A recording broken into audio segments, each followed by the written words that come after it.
Good evening, and welcome into tonight's show of Against the Clock, your variety sports talk show where we take 3 topics and debate those topics for 90 seconds each. I'm your host tonight, Sarah Jones, joined alongside Jimmy Brown and Corey Zimmerman.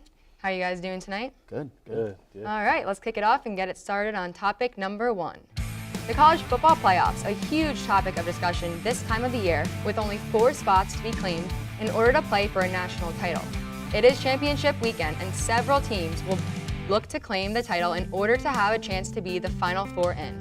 The 6 teams that everyone is looking at are Alabama, Clemson, Notre Dame, Georgia, Ohio State, and finally Oklahoma. Guys, who do you see being the Final 4 teams in come Sunday afternoon?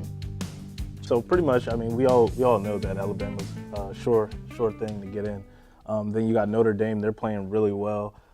Just this past weekend, that USC win, that was pretty big rivalry win.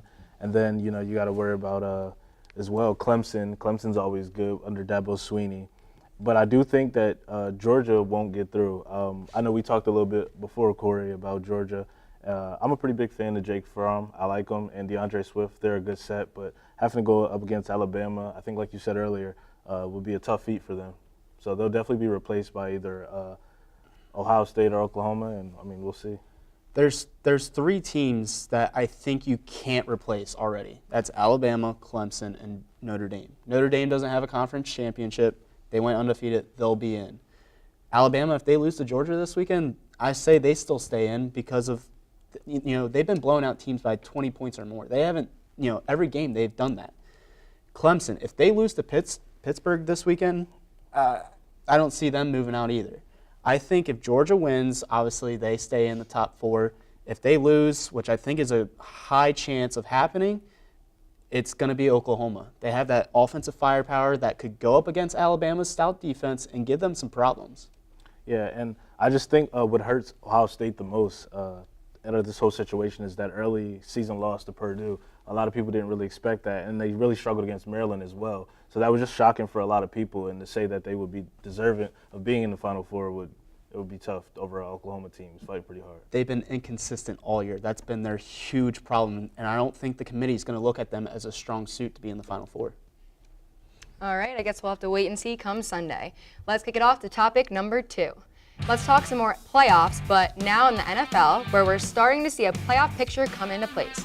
The Philadelphia Eagles, who have had a down season coming off of their first ever Super Bowl win, are just 1 game back from the division lead in the NFC East. The Eagles need Dallas to lose tomorrow night and then take care of business Monday night against Washington.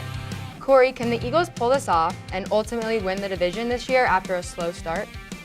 The Eagles' season comes down to Monday night. I think we can both agree with that, Jimmy. This season has been just a shock to me.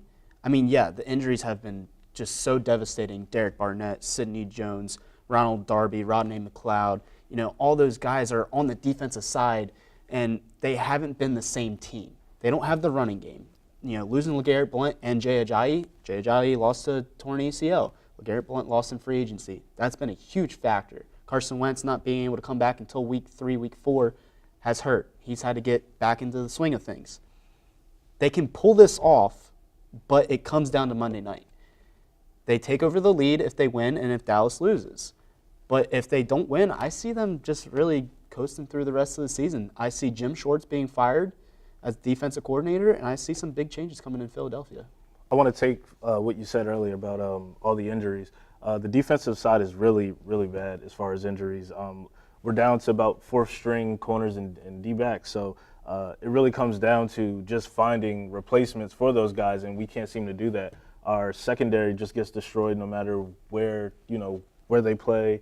So it's just tough to say, will they be able to turn it around? I mean, struggling against the Giants this past Sunday was like a scary thing for the Eagles, just because we know how much the Giants have struggled this season. They haven't been able to do, this return after the Super Bowl. You would think this team comes back in at least, a promising playoff, spot, but it doesn't look promising right now. Jimmy, all I got to say, as long as Dallas does not make the playoffs and wins the NFC East, I will be happy with whatever. That's understandable. All right, I know Jimmy can talk about the Eagles for forever, but it's time for topic number 3. As we wrap up the last topic for the semester, this one is specifically for Jimmy. Jimmy, let's talk about LeBron James and the legacy that he leaves and what he actually did for the city of Cleveland. He took essentially the same roster that they have now and made it a 4 straight finals with what he had. Now, since LeBron has left for Los Angeles, the Cavaliers are 4-15 and near the bottom of the East. So my question to you guys is, how much of an impact does LeBron make on a team that he's with? Corey, I want you to realize greatness when we talk about LeBron James. Realize greatness. See, this team, as Sarah said, was in the NBA Finals 4 straight years. 4 straight years. You had, guys like Kevin Love, who came from the Timberwolves. He did great out there, but he's not doing the same thing that he was doing. LeBron is a game changer. When he goes to a team, he essentially makes everyone better. If it wasn't true, he wouldn't have the 3 rings that he has. He wouldn't be able to take a team like Cleveland, where people said, "Oh, he does have help." Well, if he has help, it's showing that the help really wasn't there if they're going 4-15, resulting in them being one of the worst teams in the NBA this year. Are you done? All right, I'm glad. Because I'm glad that this is your final show.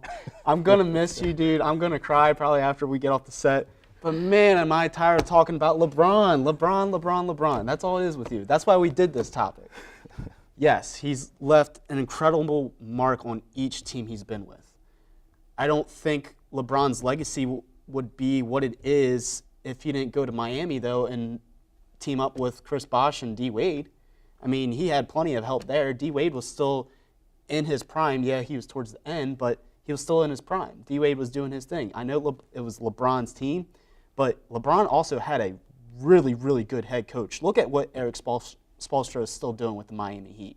I mean, look what Ty Lue did with the Cleveland Cavaliers after LeBron left. But he did his part. That's what I'm saying. He did his part, and he stood out. It wasn't like he sat back and let Dwayne Wade and Chris Bosh do what they got their points. They were able to help him, but there was nothing that they did that took away from LeBron's game alone. I want to bring up another example real quick. So back in 2007, they went to the NBA Finals, the Cleveland Cavaliers. They played the San Antonio Spurs. They got swept. I know. They got swept. But they were able to get there with that Cleveland Cavalier team, which was even worse than the team he was with last year. So that's just another example of what. And when LeBron left, the team went back to normal as being one of the worst teams in the NBA. I can't anymore. All right, well, that's all we have for our last episode of the semester. And sadly, we're going to have to say goodbye to Jimmy. This is his last semester. He will be leaving us. Join us again next semester to discuss more breaking topics in the sports world, only here on Against the Clock. I'm Sarah Jones, joined by Corey Zimmerman and Jimmy Brown. We will see you next time.